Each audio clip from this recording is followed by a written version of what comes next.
और चलिए अब आपको बताएंगे गूगल मैप और धोखा से जुड़ी कौन सी खबर आ रही है। दरअसल ग्रेटर नोएडा में गूगल मैप ने एक स्टेशन मास्टर को मौत के मुंह में पहुंचा दिया। कार नाले में गिरने से एक शख्स की मौत हो गई। ये कोई पहला मामला नहीं है जब गूगल मैप की वजह से जान गई है। पिछले कुछ महीनों से ऐसे कई हादसे सामने आए हैं। आपको 3 तस्वीरें हम दिखा रहे हैं। आप देखिए, पहली तस्वीर ये देखिए ग्रेटर नोएडा की है, दूसरी तस्वीर बदायूं की है और तीसरी तस्वीर हाथरस की है।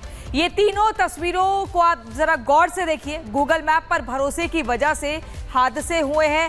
कैसे गूगल मैप पर इन्होंने लोकेशन डाली और वो लोकेशन ग्रेटर नोएडा में इन्हें कहीं नाले में डाल देती है, कहीं खाई पर पहुंचा देती है और ऐसे ये हादसे हो जाते हैं। इसलिए गूगल मैप पर अंधा भरोसा ना करें, बार बार ये हिदायत दी जा रही है।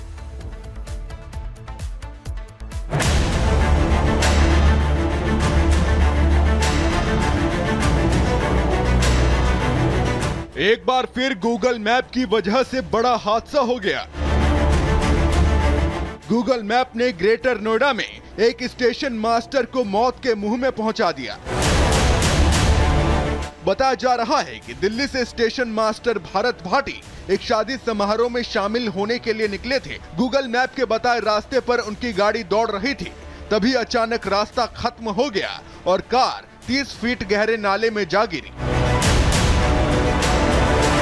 हादसा ग्रेटर नोएडा के बीटा 2 इलाके में P3 सेक्टर के पास हुआ। अंदेशा जताया जा रहा है कि कार रफ्तार में थी, जिसकी वजह से रास्ता खत्म होने के बाद कार सीधे नाले में गिर गई। आसपास के लोगों ने हादसे की जानकारी पुलिस को दी, लेकिन जब तक पुलिस पहुंची भारत भाटी की मौत हो चुकी थी। पुलिस ने स्टेशन मास्टर के पास मिले आई कार्ड से पहचान की और हादसे की जानकारी उनके परिजनों को दी। हालांकि ये पहली बार नहीं है जब गूगल मैप की वजह से दर्दनाक हादसा हुआ हो। कई बार गूगल मैप की गलती की वजह से लोगों को अपनी जान से हाथ धोना पड़ा है। पिछले साल 24 नवंबर को भी गूगल गलत रास्ते पर ले गया था और कार बरेली बदायूं रोड के पास रामगंगा नदी में जा गिरी थी।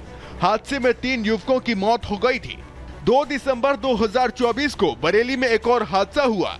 गूगल मैप शॉर्टकट दिखाकर गलत रास्ते पर ले गया और कार कलापुर नहर में गिर गई। हालांकि इस हादसे में कार में सवार 3 दोस्तों को मामूली चोटें आई थी।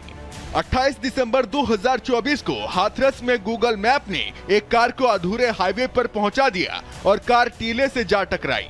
हादसे में कार सवार एक व्यक्ति घायल हो गया था। ज्यादातर लोग गूगल मैप के सहारे रास्ता तय करते हैं। कहीं भी जाना हो गूगल मैप ही हमारा गाइड होता है। ऐसे में सवाल ये उठता है कि आखिर गूगल गलती कब और क्यों करता है। निर्माणाधीन पुलों की जानकारी गूगल मैप पर अपडेट न होने से रास्ता क्लियर शो होता है।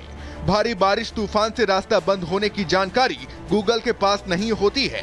जीपीएस सिग्नल कमजोर होने से और फोन में कम नेटवर्क कवरेज होने से सटीक लोकेशन लेने में दिक्कत होती है।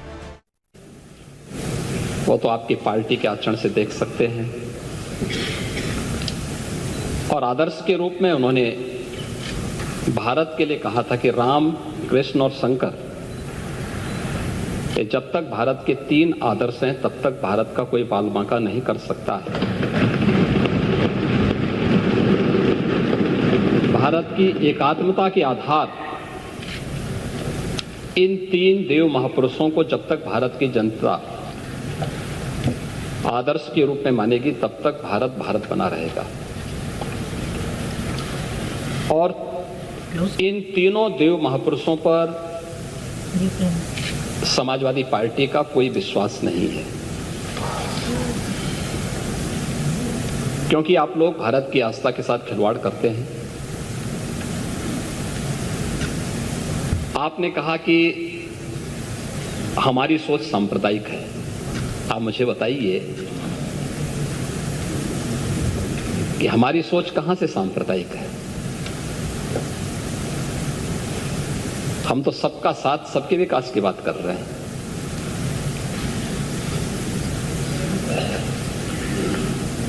हमारा तो आदर्श है सर्वे भवन्तु सुखिनः सर्वे सन्तु निरामयाः।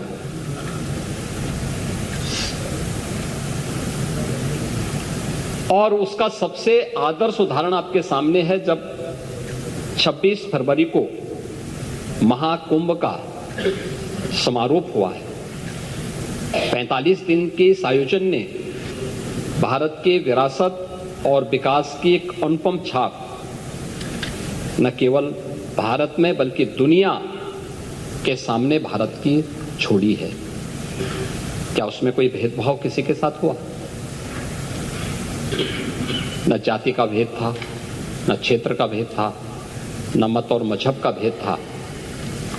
100 से अधिक देशों के लोग आए, बड़े श्रद्धाभाव के साथ आए। जिसने भी विकास और विरासत की इस अनुपम छटा के साथ सहभागी बना, वो अभिभूत होकर के गया।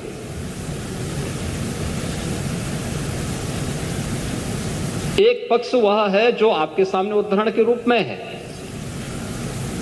प्रत्यक्ष को प्रमाण की क्या आवश्यकता है, लेकिन दूसरा पक्ष वह भी था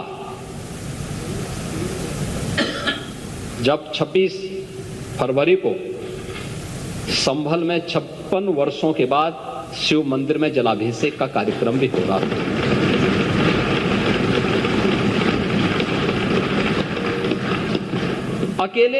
अकेले संभल में 67 तीर्थ थे और 19 कूप भी थे, जिनको एक शरारत के तहत एक निश्चित समय के अंदर समाप्त कर दिया गया, और जिनमें से 68 तीर्थों में से 54 तीर्थों को ढूंढना, ये तो हमारी विरासत का हिस्सा है और हमने तो वही किया है। हमने तो वही कहा है कि जो हमारा है वो हमें मिल जाना चाहिए। हम उससे इतर कहीं नहीं जा रहे हैं, उससे इतर कहीं नहीं। और 19 जो कूप हैं उन्हें भी मुक्त कराया गया है। सच कड़वा होता है और उस कड़वे सच को स्वीकार करने की सामर्थ्य भी होनी चाहिए। लेकिन आपने बोला है, मुझे बहुत अच्छा लगा। उपचुनाव की भी आपने चर्चा की, लेकिन आपके यहां तो चुनाव के एक्सपर्ट शिवपाल जी हैं।